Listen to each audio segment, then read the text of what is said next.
Welcome to People's Debate, jointly organized by TVC, BBC Africa, and Enough is Enough. Yes, indeed. And tonight's debate will focus primarily on, of course, education, infrastructure. We'll be looking at the power sector and, of course, roads infrastructure, security, health, and the economy, and, of course, governance. You can watch us live on TVC channel on DSTV 418 and online on the Facebook pages of BBC Hausa, BBC Igbo, BBC Pidgin, and BBC.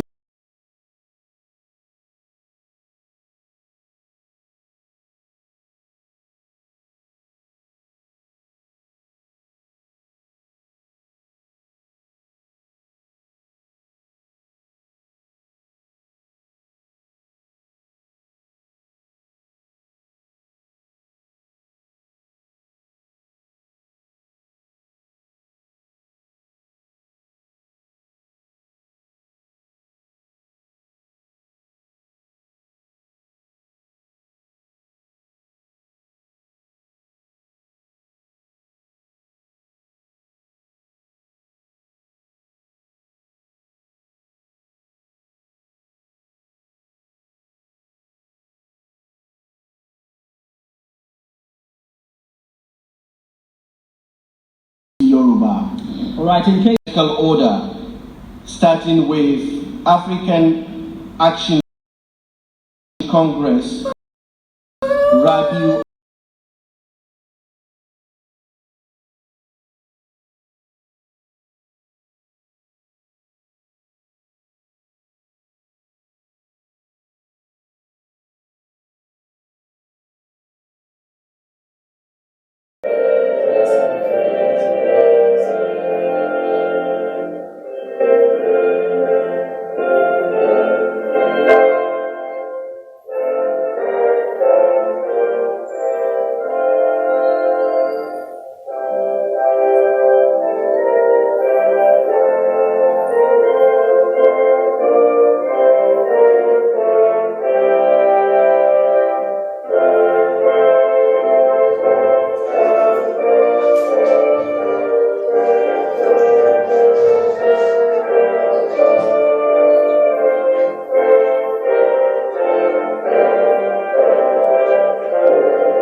Okay, now that you have met candidates of the Alliance for New Nigeria, the Action Democratic Party, and the African Action Congress, let the games begin. Okay, we will start off with the economy. That will be our first focus tonight. Of course, we have tried to aggregate all the major areas where Nigerians, that Nigerians are really concerned about. The economy, security, of course, infrastructure, and like we stated earlier, education. Yeah, and before we do that, we need to invite them. We will give them 2 minutes each to tell us about their own manifesto of their parties, starting with Rabiu Rufai of AAC.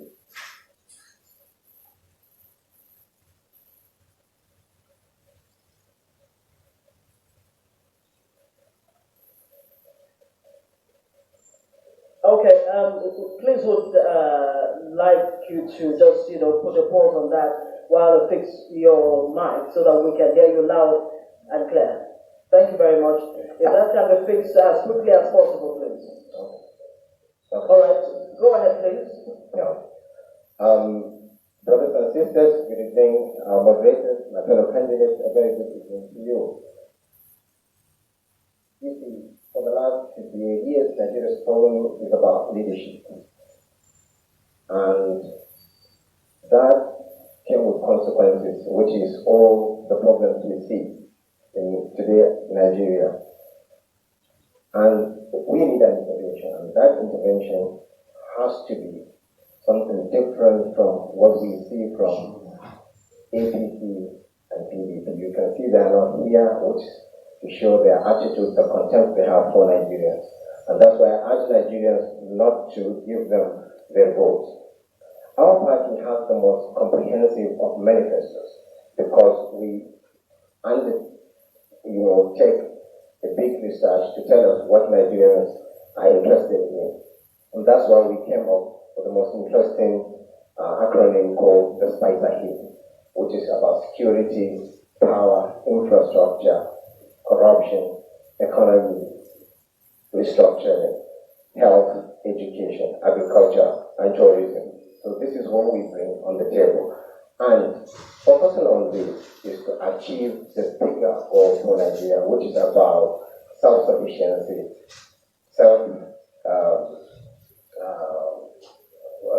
reliance, and then sustainability, and of course, the national security that is at the heart of every Nigerian as we battle with a lot of insurgency, with a lot of issues that are bedeviling our people. So, Omoyele Sowore and myself shared the vision, the passion, the integrity, and tenacity to come head on and collide with these forces that cause problems in our country. Well, thank you very much, candidates of the African Action Congress, Rabiu, Rufai. It's my pleasure to call on the candidates of the African Democratic Party, to tell us in 2 minutes what your party is all about and what you are bringing to the table in 2 minutes, please. Thank you very much. Good evening, Ms. Ngozi, Mr. Ali Tanko, to our sponsors, TV News, in collaboration with BBC News. To our audience, my name is Martin Kunle Olatero Olagbegi. I represent the Action Democratic Party, where Engineer Yabaji Sani is our flag bearer. Our party is born out of necessity to resuscitate all the ills in Nigeria. We are the party with the logo, a book in your right hand, which actually depicting the need for education in this nation. Our party delegates 50% of all positions to women, youth, and physically challenged individuals. We believe in all inclusiveness. We believe in resuscitating everything that's wrong with Nigeria.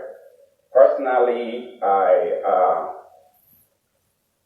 studied, worked, I've created employment, a balanced budget, and so is Engineer Yabaji. So when Nigerians are going around, you cannot give your budget or the money of a country to an inexperienced individual. Engineer Yabaji has been in the dungeon. He has fought corruption. He has fought NNPC. He's a Columbia graduate and is leading Action Democratic Party. So on behalf of Action Democratic Party and everybody who represents the ideal that we stand for, that this nation should be changed. Good evening. Thank you very much, Mr. Kunle Olatero Olagbegi of the ADP.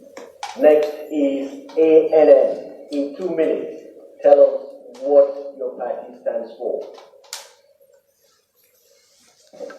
Hello, good evening, everybody. Good evening, moderator.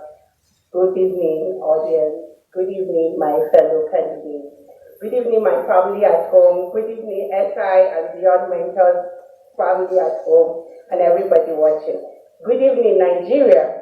My name is Khadija Abdullahi. I'm a lawyer, a social entrepreneur, I'm a lawyer, social entrepreneur, and a nation builder at heart. I have been non-partisan all my life until 4 months ago, when I caught the fire of ANN, Alliance for New Nigeria, in birthing a new Nigeria.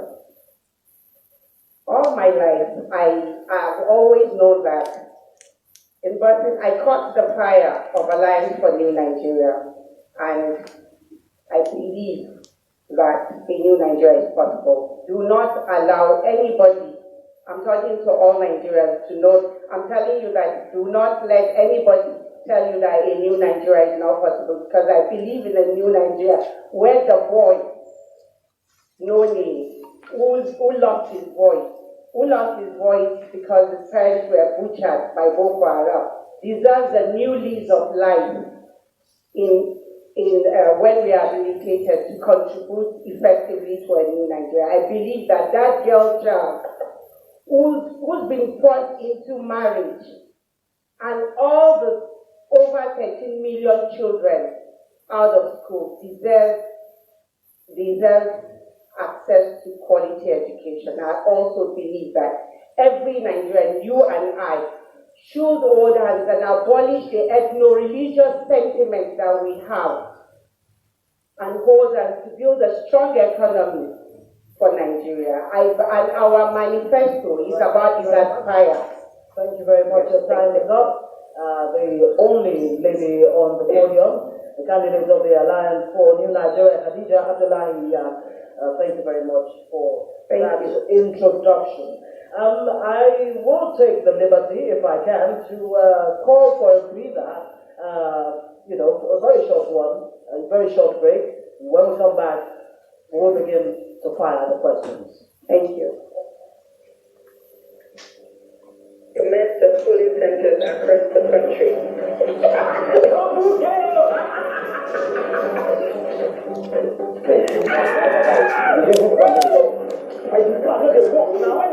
Voting has been concluded in many polling centers and counting has begun.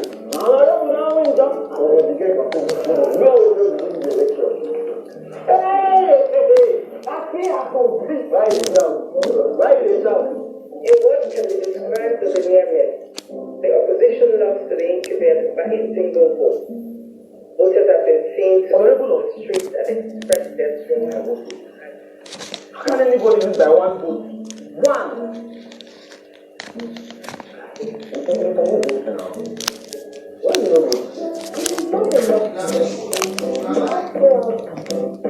Your vote, your power.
Thank you very much and welcome. You can watch us on BBC channel 418 on DSTV and BBC Hausa, BBC Igbo, BBC Pidgin and BBC Yoruba Facebook pages online.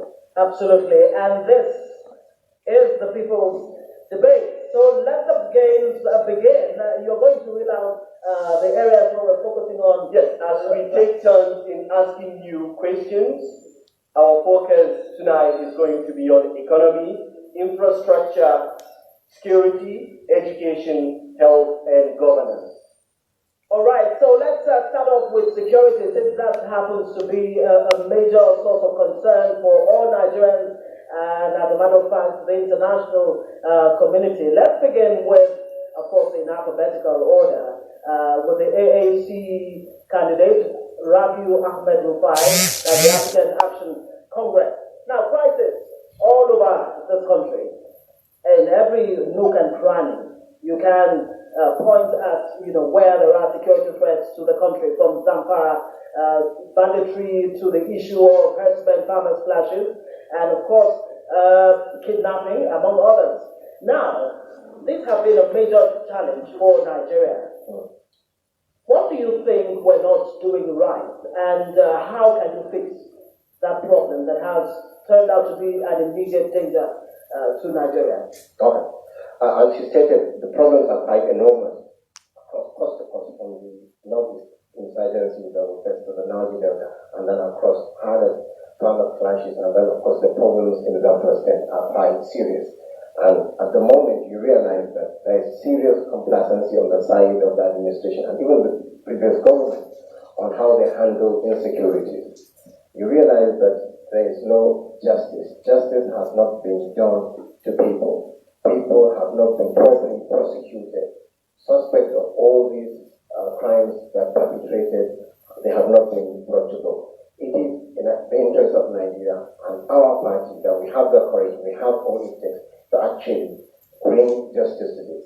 And when you disentangle the problem, you realize that there are other problems that we have not been doing. The leadership of the security forces, the military, the SSS and so on, they have not been doing the work as they should.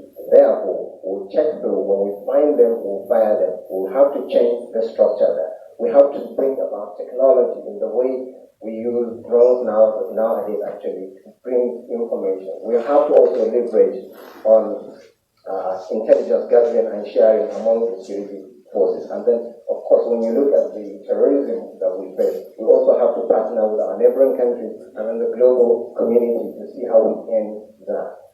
Another thing is also try and rebuild the people. Let us break the cycle of these recruitment into crimes by providing jobs to our young men and women so as to leave the issues, at our own hands in a separate way so that we have a more prosperous and secure Nigeria. So when you go also down to the problem in Niger Delta, we want amnesty to be continued. We want actually the Niger Delta to be rehabilitated in terms of environmental issues to be tackled, and of course improving the capacities of people. Thank you, Mr. Rufai of AAC. Before I ask the next question to the ADP candidate, I want to clear a statement made by Khadija Mohammed Abdullahi Iya, I beg your pardon. You claim that we have 13 million out of school children in Nigeria. Yes. But according to UNICEF, in October 2018, there are about 10.5 million Nigerians aged between 5 and 14 that are not in school. Okay. So the next question goes to the ADP candidate, Mr. Kule. In terms of security, some people are calling for the sacking of security chiefs. IDPs are protesting in Maiduguri. They don't have enough food, they are not well secured, and crises all over the place.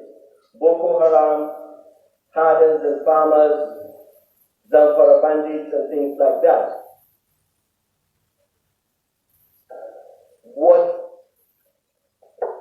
Thank you, Mr. Moderator. I don't need to go down to everything that you have stated because all Nigerians have heard it. Everything that's happening in Nigeria begins with leadership. We have an inept leadership right now. When I was growing up, even if my neighbor dies or somebody down the street, we hurt. But now, I'll go back to leadership.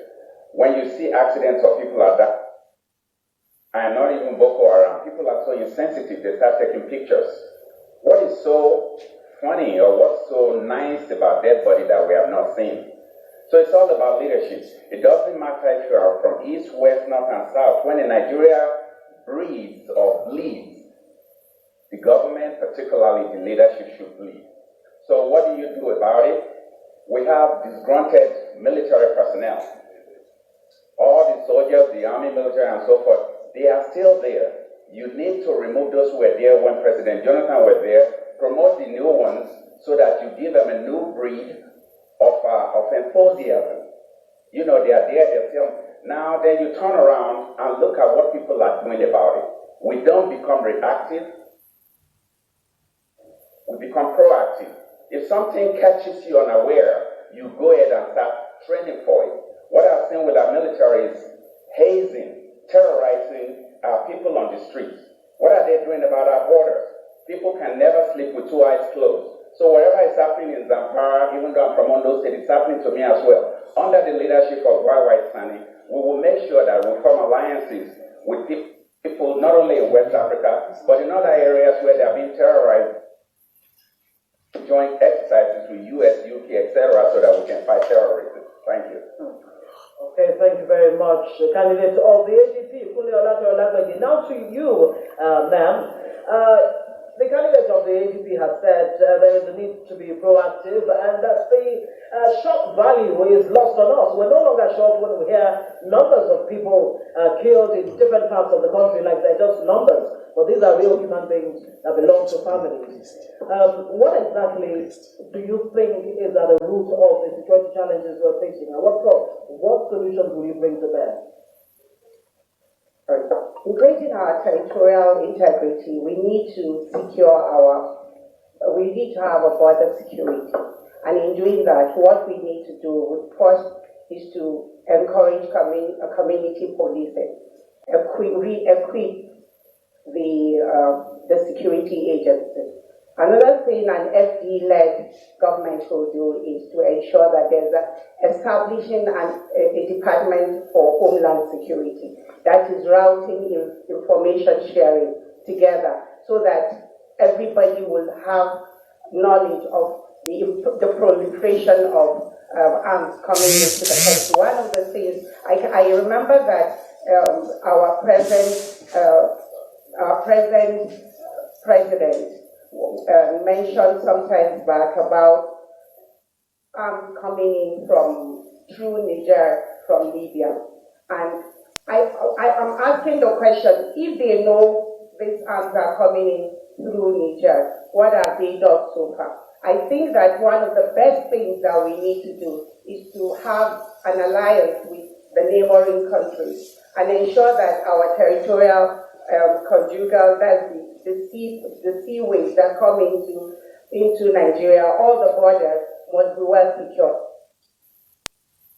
And to ensure that also other things we are going to do in an FD-led government is to ensure that the security officials are given incentives and upgraded. They are giving wages, their packages are redefined and upgraded so that they will know that they're secured enough. Whatever happens to them, their families are well taken care of. Thank you. Thank you, Khadija Abdullahi Iya of ANN. And of course, I'll go back to Ahmed Rufai, who's talking about, we're still going to ask you on security, but this time around we want to be more specific to Zamfara State, where there are bandits killing people on daily basis. What is going on according to your own understanding of this issue, and how can it be resolved? You realize that this issue has been happening over the last couple of years in the first state, and we have not seen anybody being prosecuted in court.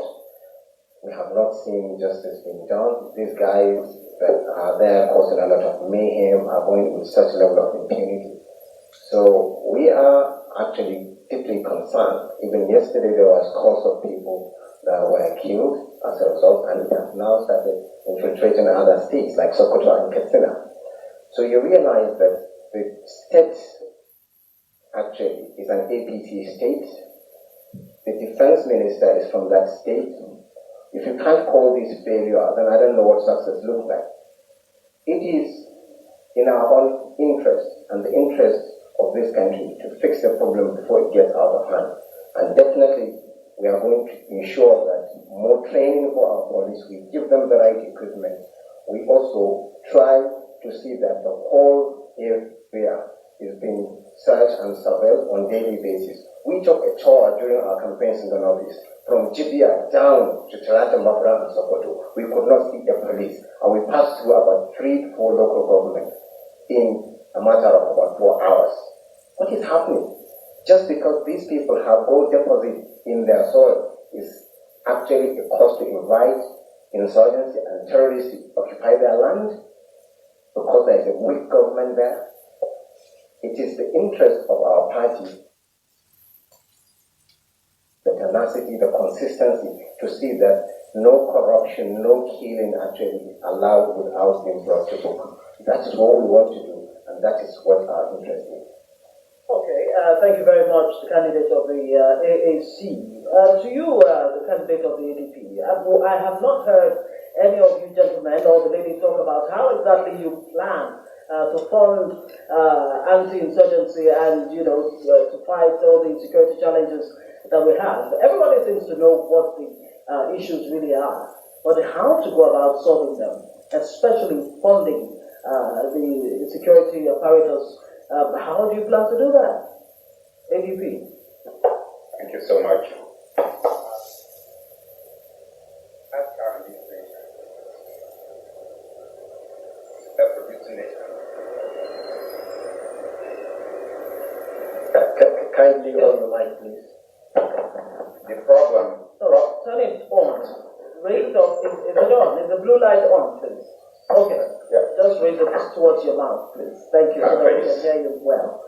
Go ahead, please.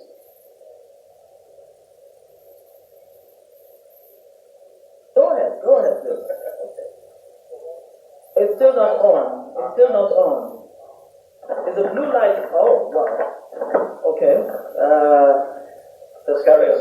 Carry on then. Let's see if we can. I'm turning the volume. Yes. Is it better? Yes. You need to speak directly Into the. Okay. Is that better? Yes. Okay. So what I was saying is what Nigeria has relied on for years is oil and gas. The problem is the leadership. There's leakage. Right now we don't know how much oil is coming in, how much is going out in this computer age where you can sit in your office and monitor, what's going on in the terminal. Nigeria is doing it manually, recording it. And you have some people outside of this nation telling us that they don't want us to put metering. They want it to be done with hand because the leadership allowed it. Engineer Yabaji Sani, who I represent, has been dealing with oil and gas since 1983. He put in place certain measures to do that. This government came, they swap it out. They did not replace it with anything. So what do we do? You take the surplus from this oil and gas and build the entire area, east, west, north, and south, because Nigeria is endowed with a lot of, we're endowed with a lot of minerals. So including this insurgencies, let me give you one thing. Egypt is the #2 recipient of arms and ammunition from the United States. They don't pay a penny. They struck the accord in 1966 after the war. 67 war with Israel. When the United States equipped Israel, they also asked for the same thing, that before they stop the war, they want to be receiving arms. So when the United States or UK or anybody say we are #1 police for Africa, we need to strike something there and say, okay, for us to do that, we want to be doing joint preparation, joint training with you guys. We want to share intelligence. And by the way, we want some of the hardware that we will be using to train. That's one thing. Secondly, you can also use our surplus from all these arms and ammunition. How can UK call you, United Nations call you to go to Rwanda or to go to Sierra Leone or to go somewhere else? Ask them, you want your equipment to be updated to 21st century equipment. I happen to know some military leaders, who told me that even our plane does not have radar. That's why people are dropping like flies. Thank you very much, the Vice Presidential candidate for the African Democratic Party, Action Democratic Party, ADP. So next is the ANN Party, Hajia Hadiza Abdullahi here. Khadija, sorry. So, I'm getting my name wrong. Abdullahi Khadija, I don't know. Really sorry, apologies. So that's fine. All right. So Khadija Abdullahi here. I got it right. Yes, All right. thank you. Good. So, in your first statement on security, you made mention of collaboration with neighboring states. Yes. Presently, there is the MNNJTF, the Multinational Joint Security Task Force for the Lake Chad Basin, where you have Nigeria, Cameroon, Chad. So what do you intend to do differently that is not done now to address the security challenges? How can you fund this security collaboration you are calling for? One of the things that were our Aspire document, because I didn't get to talk about Aspire document, will do is a boost of economy through the 774 local government commercial hubs that we're talking about. So we know that there will be a lot of liquidity when that takes off. So other things we're going to do, that's one of the avenues for funding. Another avenue for funding, when you're talking about what can we do differently, what we can do differently is not to just collaborate with the immediate people at our borders. We're also going to have an international, like he rightly stated. There are grants that have been given on security. There are grants, there are monies that have been kept on security. Those are things that we will try to access. And we know definitely that we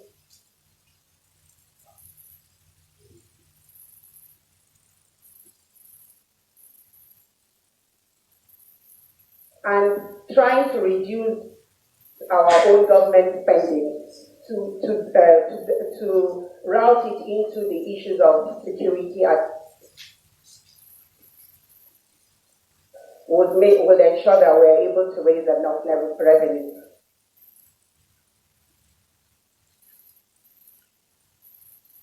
Political will is key. Well, when the political will is there, wherever the money is going to come out from will Boko Haram or their life.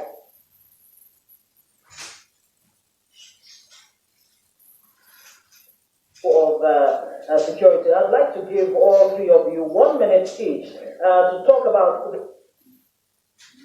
the real solution. Are you saying then that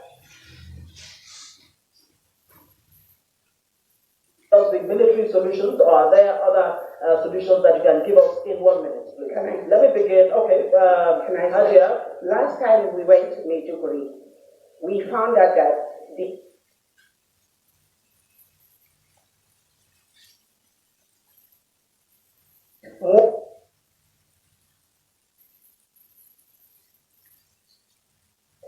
of that community. You tell the person, yes, the leader, then you tell the person that you have come. We have abandoned all that. Another thing we're going to do is to strengthen the traditional institution and ensure that those things are put in place. Every northern state, because most of the security challenges coming from, there's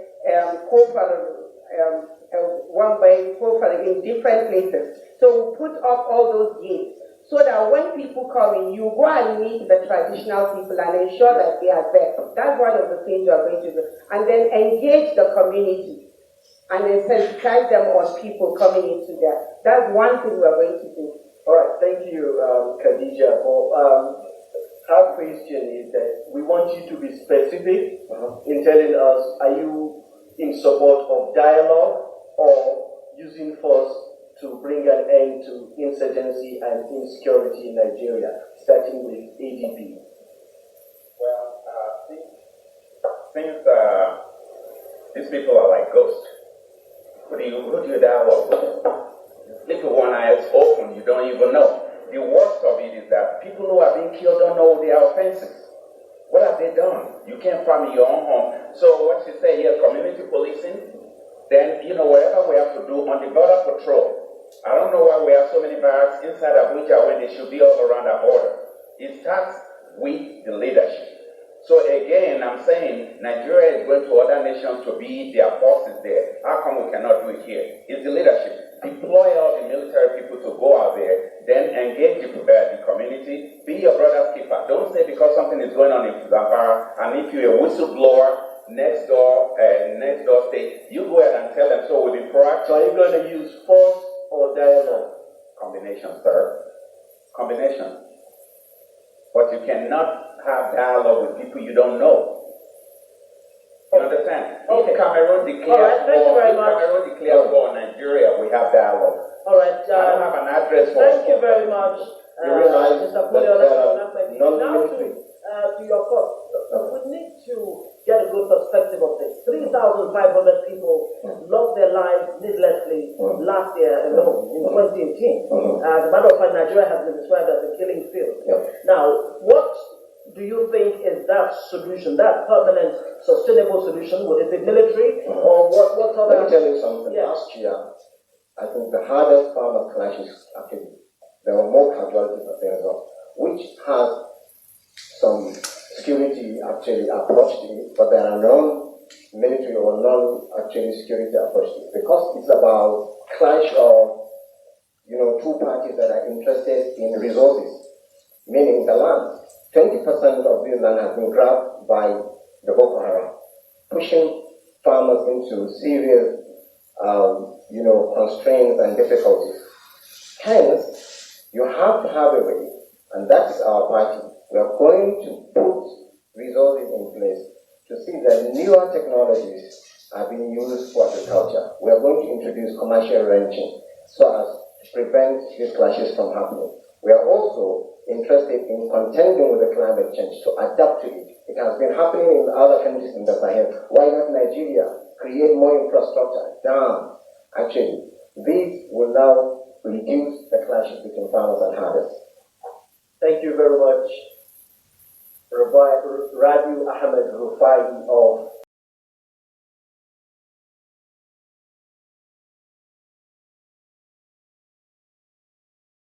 AAC.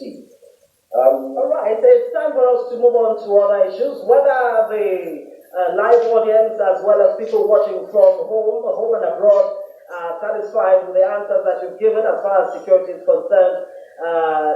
Will be seen as time goes on. Let's move on to the economy. Like a lot of people would say, it's all about the economy. So now the numbers, the statistics out there are quite scary for a lot of people. Nigeria is the capital, poverty capital of the world. You have an unemployment rate, according to the National Bureau of Statistics, that is almost 21%.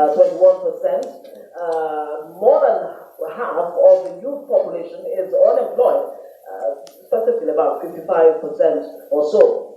Young people unemployed. The same young people make up about 55% of the total population of Nigeria, which stands at about 193 right now. How do you plan? What are the strategies that you have in place? Candidates of the Alliance for New Nigeria, Hajia Khadija, let me start with you. What strategies does your party have to fix the Nigerian economy? Thank you very much for that question. One of the unique things we're going to put in place is to ensure that we have special economic zones in the 774 local government areas in Nigeria. And as we are putting in place these zones, what we are also going to do differently is to revive the commodity board that used to exist in the 60s, and to ensure that that commodity board is set up consisting of the value chain addition, which means we're going to put in place the manufacturing, processing, storage, and packaging and distribution in that community board. And we'll also ensure that additionally we'll strengthen SOM and NAFDA we strengthen it to the point that they will stop the policing war and incentivize them to regulate properly all these commodities that we're going to put in the capital market. That way, we know that there are more economic activities going on, and we know that every product in the every agricultural product can compete favorably in the capital market. So, in essence, putting all these things together will ensure that we are taking care of the foreign exchange earnings, we are taking care of the GDP, unemployment, and also we are taking care of the urban-rural migration. Urban-rural migration is one of the things that a lot of people are not looking at. If people can stay in their communities and develop their communities, if they have all their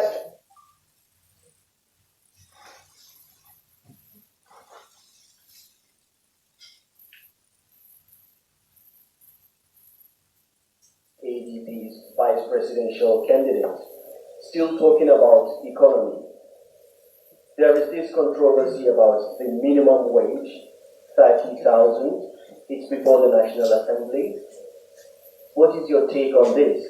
How can the minimum wage make more Nigerians or lift more Nigerians out of the poverty line? Because at the moment, 80% of Nigerians are living below the poverty line. So much. So even put it in perspective, average Nigerians living, even those who are working, they are living on less than $2 a day, or a month rather. So what we need to do with the economy to begin with, minimum wage. Under the Yabagi administration of our ADP, we will move the minimum wage to 100,000 naira. Because the cost of living has to be commensurable with your wage.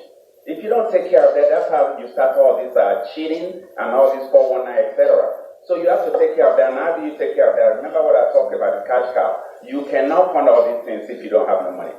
We keep borrowing and borrowing and borrowing. MSF have warned us. APC has left us. All the monetary organizations have exited. They keep telling our president that this is not the way to go. He's not listening. And the people that surround himself, they are not listening. So you take what you are making out of that area, you develop your road infrastructure. I'm an architect. So when you start developing roads, under the Yabagi administration, we link the entire Nigeria. We are dying needlessly on our roads. So bridges are built, designers are working, people who are selling products, like people who are selling materials, they are making money. Then we are living under the equator. We cannot be consuming solar products. We should be solar manufacturer, the best in the world. You go into education, we shore all our educational institutions so that we start producing. We don't make anything in Nigeria. It's a crying shame. It starts with the leadership. You go into transportation, you go into the crude oil that I talked about, manufacturing, airport. You can generate so much money in the from the airport, more than the economic sector, because our main location in the world is so close to North Africa, South Africa, up to Europe and to Asia. So if you develop our airport and make it the hub of African landing and taking off, you make money when the plane lands. Okay, thank you very much, Mr. Julio Lazaro Lambegi, the vice presidential candidate of the AGP. Let me take you to the vice presidential candidate of the African Action Congress, of course, in the person of Rabiu Rufai. Well, Mr. Lazaro Lambegi believes that 100,000 is the ideal minimum wage. Taking it from there, do you think that is where the solution to Nigeria's economy lies? Would 100,000 naira cut it? Do you think that it is a well thought out conclusion that 100,000 naira is ideal for the Nigerian worker today, considering the prevailing situation? But really the question is, how will you fix the Nigerian economy? Pull people out of poverty, as we are the poverty capital of the world.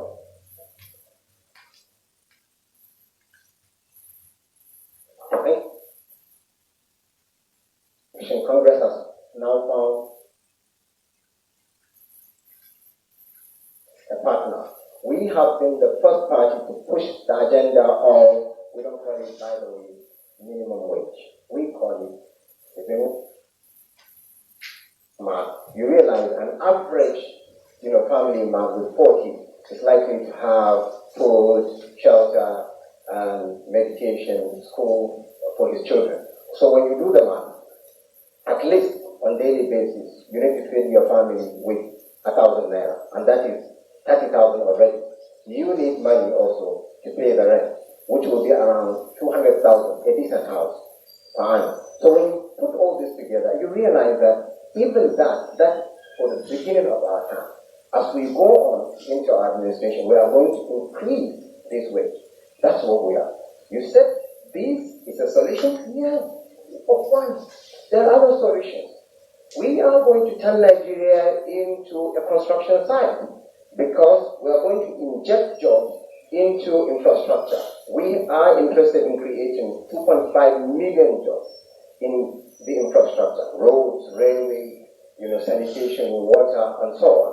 And at the end of the 5-year term, we are interested in creating 5 million jobs. Do you know where such jobs will come from? We are going to employ 160 primary health care workers to work in our local hospitals. We are going to employ teachers, 200,000 of them, which we are going to distribute across the country. 200 per local government. And then the remaining, because when you do the math, it's going to give you 160,000 teachers. The 40,000 are going to be redistributed in areas where there are existing deficits. When you do this for New Nigeria, do you think the latitude to effect some of these policies that will turn around the economy for good?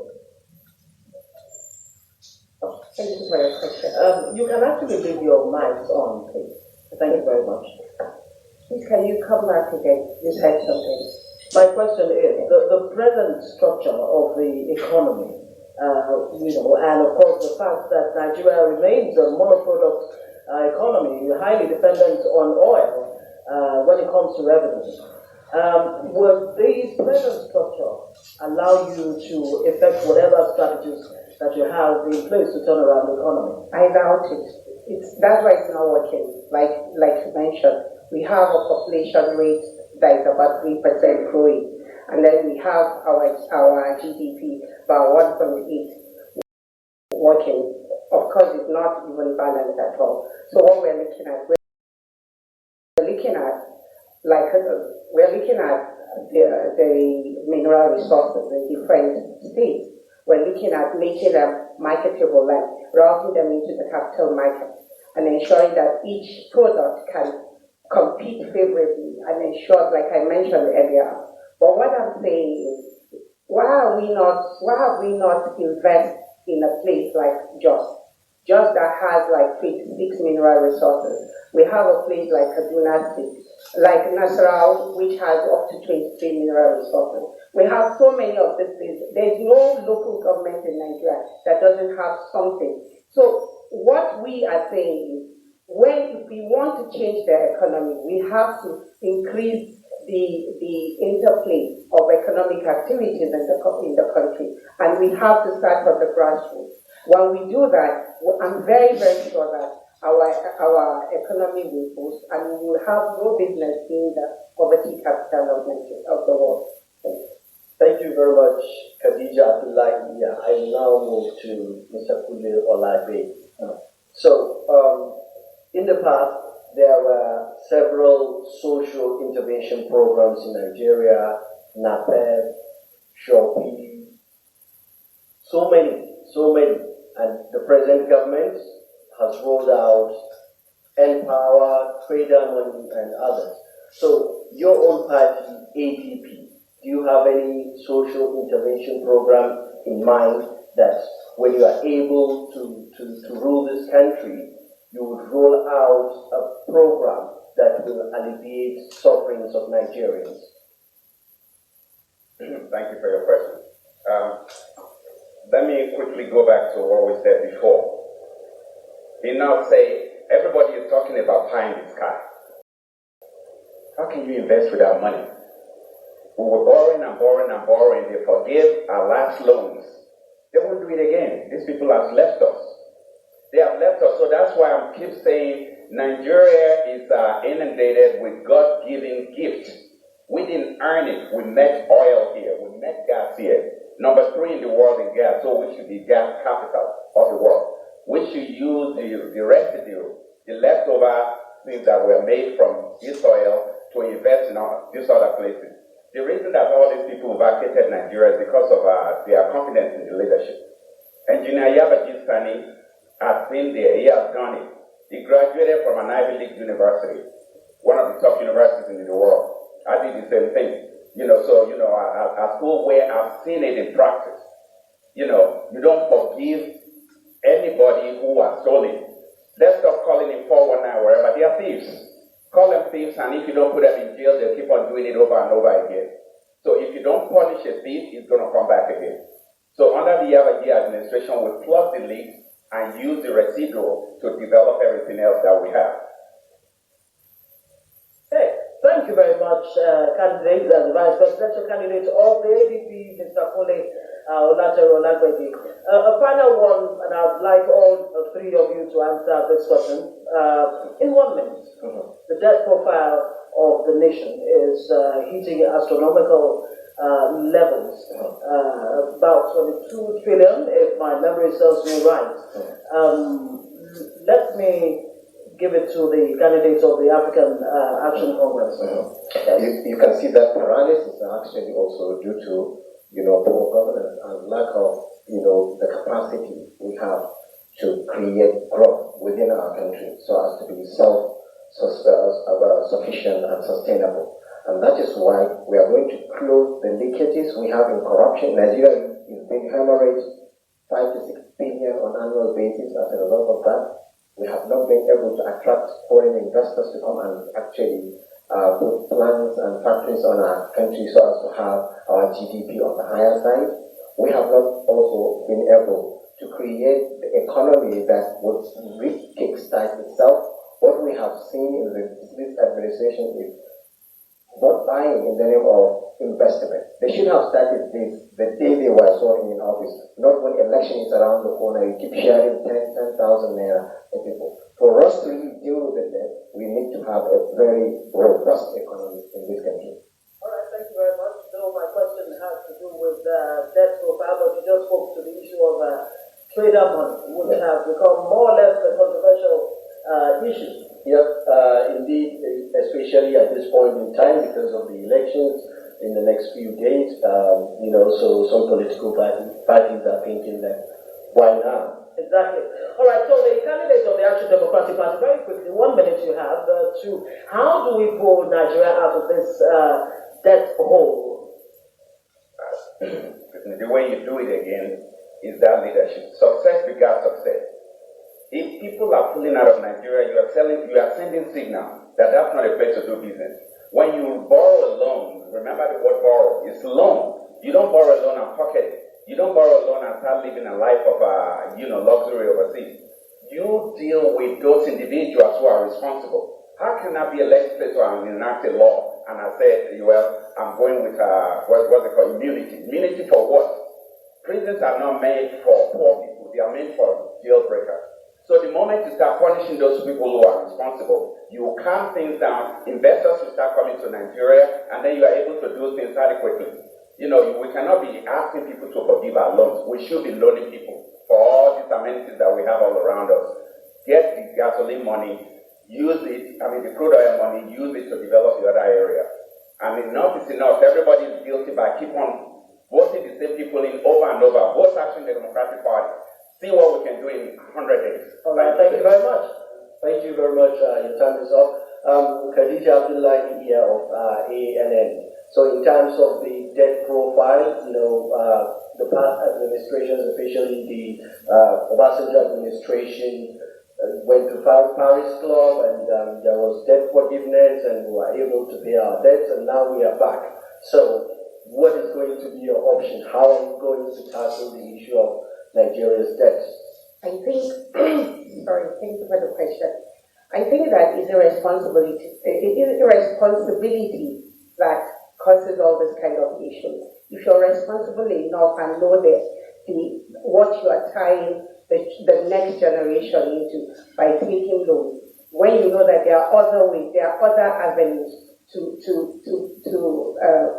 manage and to nurture the resources that we have in Nigeria. Nigeria doesn't have any business in poverty capital at all. If every resource in this country is well managed, and the excess crude account that used to be there saved us at some point.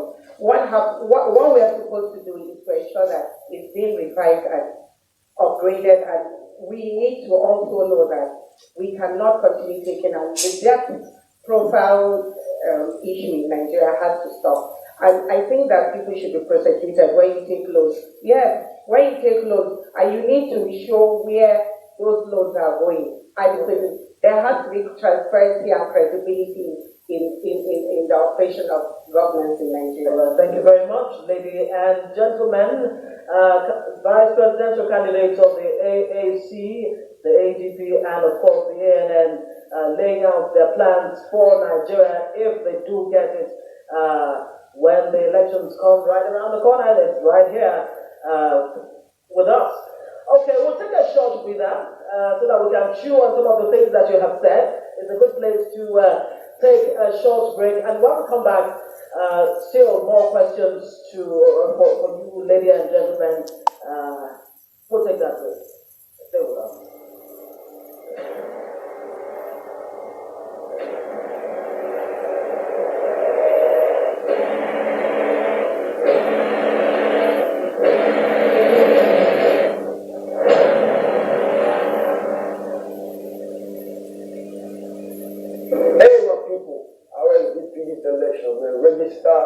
Select your candidate, vote for your candidate, protect your vote. One love. Let's make Nigeria great again. Thank you very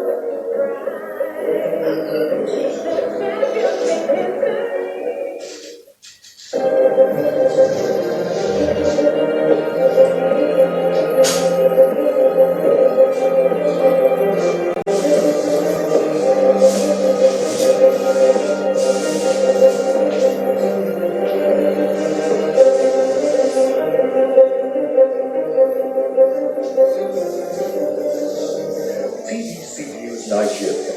First, accurate, reliable. Hi. She's a history. You have a lot of Yes, I do. She's good on that teacher. And who is that? Hey, what's the project? That was This man was replaced by the Royal District. It didn't look at the bonds ago. And then it took that change. Madam, this is not new. They didn't get anxious around. all I asked was consequences under their fire. See, I haven't got my reference from fire for my wife. That will be there. I will have to give you some more. I think the revenue mobilization allocation and fiscal commission should reduce the amount this National Assembly members earn and also ensure their own free participation. Very, very good. Nigerian citizens should demand accountability.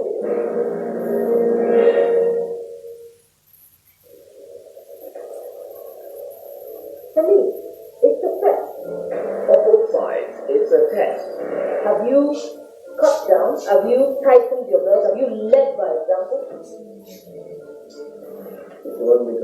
Some answers just will do. You haven't provided an explanation that would justify your former principle. But after the drill, You need some information, and yes, you need some agriculture, and you intend to diversify the economy. I hope we are not arguing. That's a hard compromise. You leave me in no doubt of your position on these issues. Thank you very much for your time. That gives you a clear picture of the issue. So are you telling me that the real worker or issue of something Firework, unbiased, unabashed, unrelenting. on TVC News?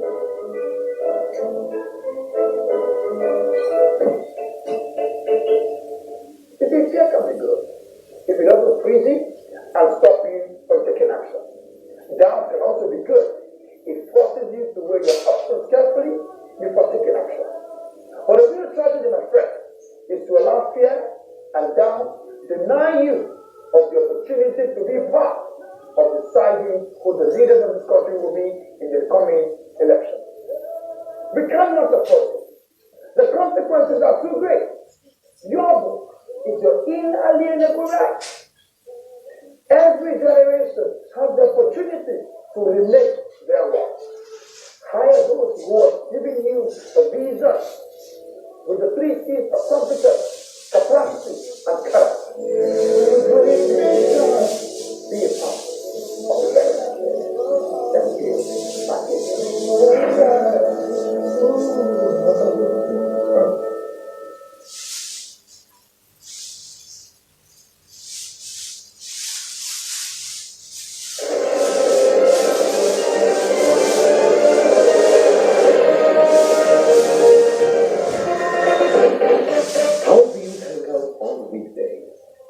Why not join us at 5 p.m. Mondays through Fridays on Journalist Hangout as we discuss issues on politics, economy, and security that affect Nigeria. Journalist Hangout, showing PBC News Nigeria.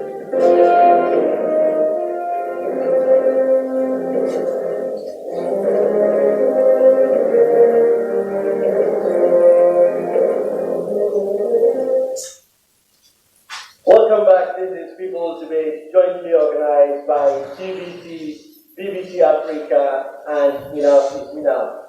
Yes, indeed. All right. Thank you very much, ladies and gentlemen, and audience. They've been cooperative so far as our candidates from the AAC, ADB, and of course ANN have been laying out their plans if they get to govern or rule, if you like, this great nation of ours. Now let's move on to the issue of education. Education, of course, is vital for human, economic, and cultural development. Any kind of development you want to talk about, education is the very foundation that you require. If anything, any policy of government is to work.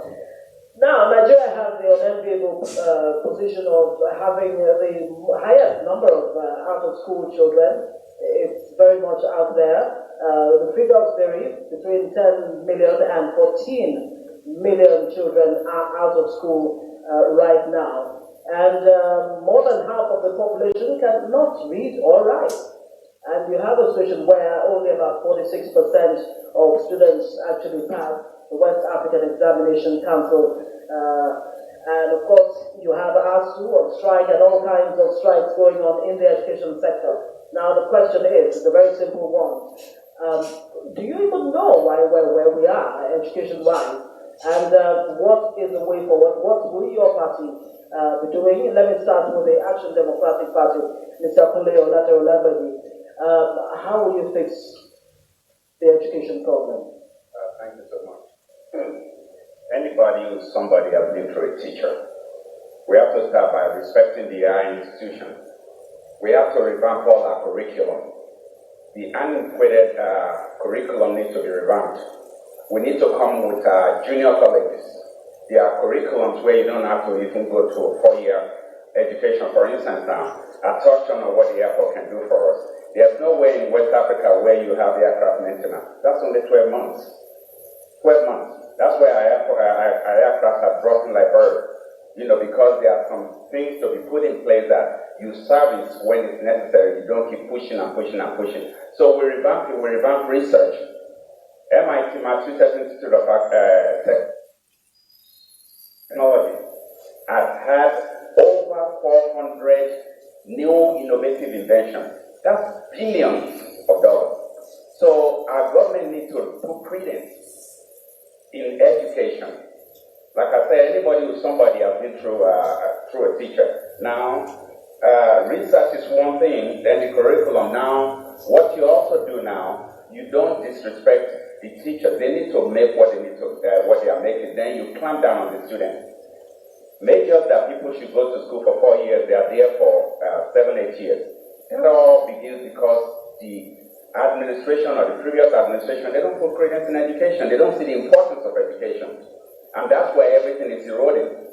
I think Ford Motor Company started in 1914 or thereabouts. The Wright brothers started manufacturing airplanes in the 20s. And the U.S. went to the moon in 1960. We haven't done nothing. Are we proud of it? We have to start manufacturing. When you manufacture, you employ people. When you employ people, you sell your product. When you sell your product, then the morale is lifted. Then after we do all this, we start promoting Made in Nigeria. There's nothing wrong with Made in Nigeria. We just have to reorientate everybody. Yeah, your time is up, and of course, we would appreciate if you be specific, in telling us what you can offer in terms of, changing the narrative, changing the current trends. So next is we are going to continue on the education. So UNESCO recommends that governments should allocate at least 26% of the federal budget to the education sector. In Nigeria, consistently, governments have been allocating less than 10%. Yes. So is your party worried about this? Yes. What's going to be the allocation of the education sector when you are able to win elections next 2 weeks? Thank you for the question. I want to answer what she said something. Why are we where we are today on education? I'd say something. The past politicians have been politicking without planning. They never put into consideration that they need to plan about education, about health, about all the social services and amenities that we need to do. They've never thought about that. They just come into power without thinking of how urgent these things are and how to feed a population of over 190 million. Yeah, so what are your plans? So what our plans are going to be? Number one, we're going to do the TIT, that's the training teachers, training and retraining teachers, infrastructure, and we're going to also talk about curriculum overhaul. What we are passionate about is the grassroots. We want to ensure that the 774 local government areas in Nigeria have proper public school system. And as they are having that public school system, they are upgraded for a conducive learning environment.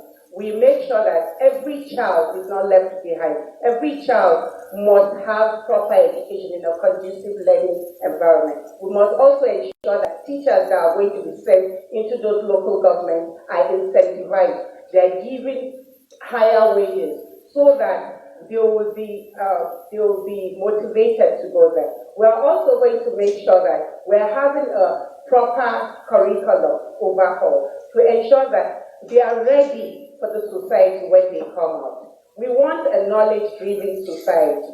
So we are concerned about driving that knowledge-driven society from the grassroots. Thank you very much. Okay, thank you very much. Now to the candidates of the African Action Congress, Rabiu Ahmed Rufai. How will you fix the education problem? There is a clear and present danger in Nigeria's education sector, whether it's at the primary level, the secondary, or the tertiary level. Right now, you have the Academic Staff Union of Universities on strike. We are quite aware. You realize that in our manifesto, the E there in the spice line is to spice the whole thing, meaning education. We are passionate about it. Sowore and I enjoy being educated. He has a Columbia degree. I have a degree in University of Leeds. But this shouldn't be just left with us. It should be, spread. It's a privilege we've gotten. Without education in the southwestern Nigeria, Sowore would have been a palm wine tapper. I would have been the worst almajiri in the north of Nigeria. Look at the funding.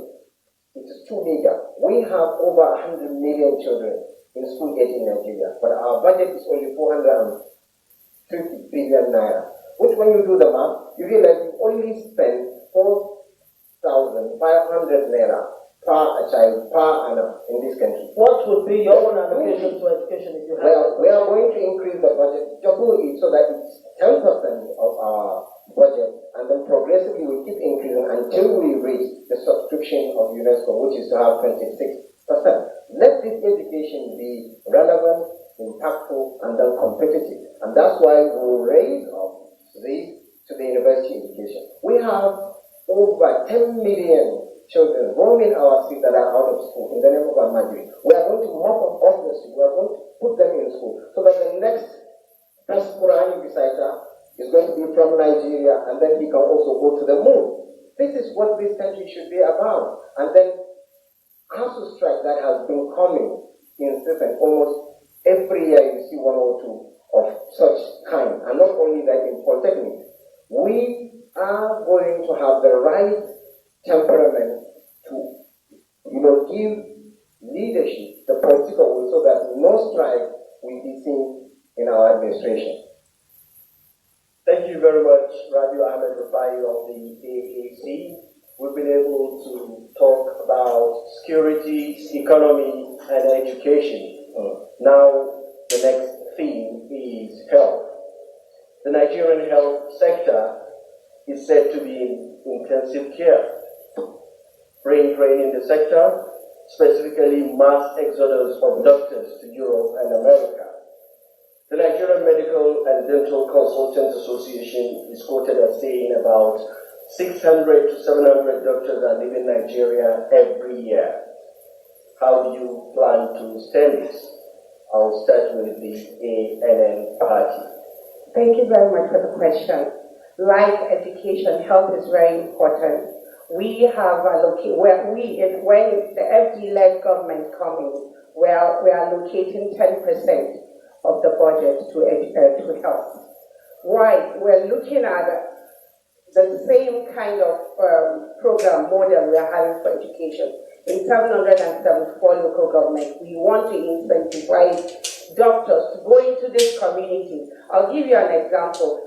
In 2014 or 2015, we went to a community called Tipton, where we met a health official. He didn't know anything. He does not know anything about health. He went to a nearby town, made sure that he got a little experience. Now, at that community center, he became the midwife, he became the cleaner and the accountant there. That is not acceptable. Right now, we have less than 20% of community centers cut across all Nigeria. We need to upgrade that. We need to equip them and make sure that we have very good equipment taken into those communities and ensure that every community in Nigeria has. This will curb infant mortality rate. This will curb a lot of issues. And that's for ensure that aside from taking doctors inside and building community health centers, NHIS, we want to ensure that everybody has access to NHIS. So those are the things that we plan to do. There's more, but my time is almost up. Well, we have about 1 second to go. Thank you very much for keeping it short and simple. To the candidate of the ADP, we have barely 5 minutes to go. Very quickly, I'm going to put your thoughts across. Let me ask you the same question. Huge migration of doctors out of Nigeria and the United States. 70% of African American doctors are Nigerian. We have the highest infant mortality, maternal mortality in the world. HIV prevalence, mother-to-child transmission is still very high, about the highest in the world. How do you plan to fix education and health? Thank you, Madam Moderator. Real quickly, let me go back to education. Then health, please. Yeah. Health. We'll go to health. I just led a group of people to go to Mabuchi High School to paint and to read to students. So you lead by example. Speak it to your mic, please. I'm saying you lead by example. You know, I'm not too big to get my hands dirty. I just went to Mabuchi Elementary School, along with some youth that some people call lazy. They're not lazy, they need innovation, they need leadership. They followed me to Mabuchi, we painted the school, we gave some provisions to the students, and then we have another one later where we're going there to read. That's education, that's where we have logos. Yeah, but it's painting the schools enough to turn improve the quality of education. Man, we don't have budget. It's a good place to start. Okay. We don't have the budget. All right, go ahead and address the issue of health. Now on health, I led a group of people to go donate blood. Even before I was vice presidential candidate. It's called Attitude of Volunteerism at National Hospital here in Abuja. They said it's not possible. I was on it for 2 months and I led people to go ahead and do it. Health, you don't wait till you are sick to go seek a doctor. It's called preventive maintenance. That's why people just drop there. They say, oh, he's been walking around, they don't know what happened to him. You know, I'm not saying there are no accidents, but you need to know and prevent it before it starts. Now, what you just alluded to, I was in a fundraiser in Atlanta, Georgia. 250 graduating students out of University of Ibadan, including their pharmacists. Only about 5% is left in Nigeria. Okay. So what do we do with this thing? You, first of all, give them a conducive environment where they can breathe, where they can make research. Okay, I'm afraid we'll have to put you on hold. Let me quickly take it to African Action Congress candidate, vice presidential candidate. How do you plan to fix health? Can you do that in about 2 minutes? Okay, my time. Go ahead, please. Fantastic. You realize that you mentioned doctors living abroad. What of the last people? Physiotherapists. It's a whole, actually, multi-professional discipline, and they are living. One, you look at it, the budget is high. Doctors, pharmacists, nurses are living. What we end up with, a a very weak health system. So our party has this as intervention. First, we will improve by giving more funds into the sector. We are going to actually reverse the inverse care law so that we have a perfect square. Most of the resources are the tertiary center, while most of the diseases are the rural areas. Last year, there was a standard declaration which says primary health care is still relevant. And that's where we are keen to employ 160,000 primary health care workers to work across all the 774 local governments in this country. And of course,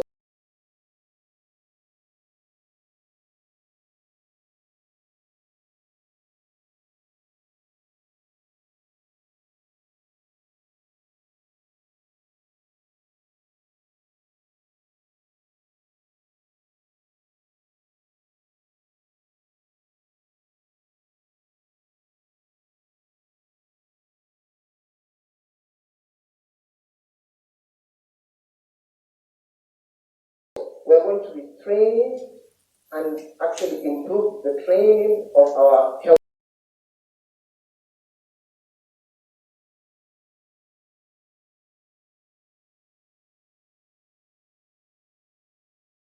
workforce environment so that doctors don't have the urge to leave for greener pastures abroad. Meaning, give them autonomy, give them more remuneration, try and improve the working environment, bring more gadgets so as to improve our diagnosis.